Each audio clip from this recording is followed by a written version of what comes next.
fire, the war has already killed something. You know what? Hope.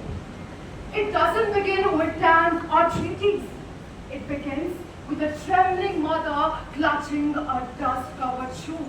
A father folding a flag over a coffin too shattered to recognize. It begins with silence. Silence louder than bomb, deeper than death. The kind of silence where even God forgets to speak. Respected judges and my dear war-favoring opponents, today I'm going to speak for the topic, war can never be justified. I do not rise with fury. I rise with the pain of funeral in my throat. The funeral of reason, empathy, and truth. Every war begins with a speech like this and ends not in victory, but in absence. Not in peace, but in permanent loss. So I say to this house, don't clap for carnage clogged in patriotism. Don't romanticize destruction just because it's carried out in uniform. Call war what it really is. Mass murder monetized, grief industrialized, and blood turned into business.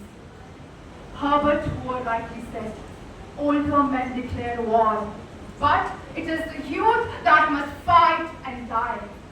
The hand that signs the order never trembles. It is always the farmer's son, the refugee's daughter, and the nameless soldier who pays in flesh. Dear audience, even the god hesitated before war. Lord Krishna tried for peace. Not once, my dear audience, but 13 times.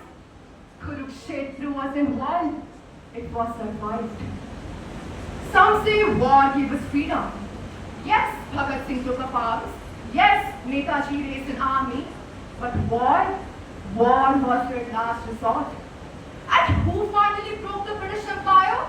Not bombs, not bullets, but the sword, silence, and soul force. Gandhiji's non-violence thundered louder than cannon fire. Dear audience, let's walk through a graveyard of history with me. World War I, 40 million died. World War II, 75 million died. Hiroshima and Nagasaki vanished in seconds.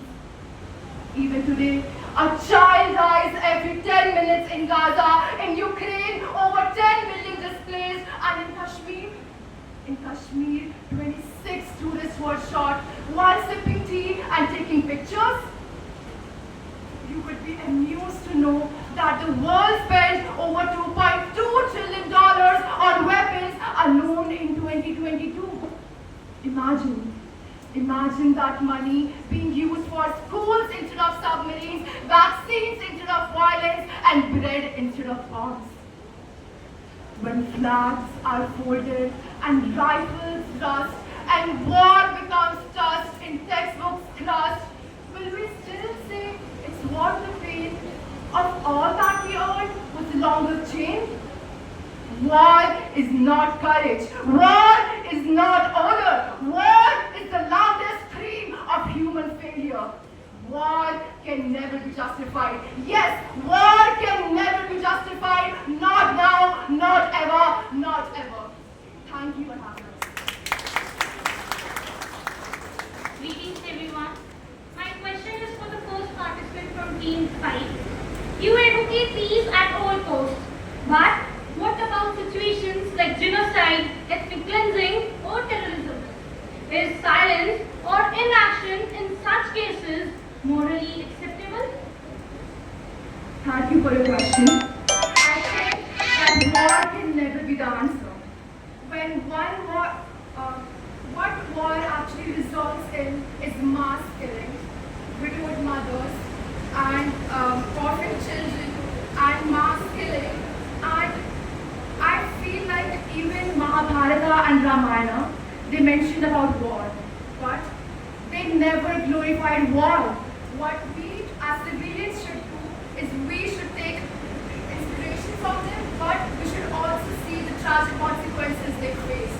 War is never the answer, because war never erases the problem. What it does, it creates another problem, and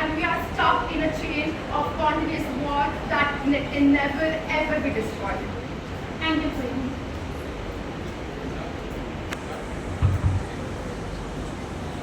Before I offer arguments, allow me to offer a minute. What will you do when someone kicks down your door, slaps your family, or sets your house on fire? Offer them tea? Or tell them, let's not fight, as violence is never the answer. Respected judges, honorable audience, and my peace-preaching opponents. This debate claims that war can never be justified. But I don't agree. I say, let's not sugarcoat surrender and sell it as Saint Good. I say, let's do not confuse graveyard silence with peace. Because sometimes peace is just a polite pause between two acts of injustice. My dear audience, the world is a place where Krishna's flute is ignored, but Sudarshan Chakra is understood. The world is a place where talks are tried, but tanks roll in any way. Now tell me, was Mahabharata justified? Tell me, was World War II unjustified? Should world have responded with candle march and origami cranes?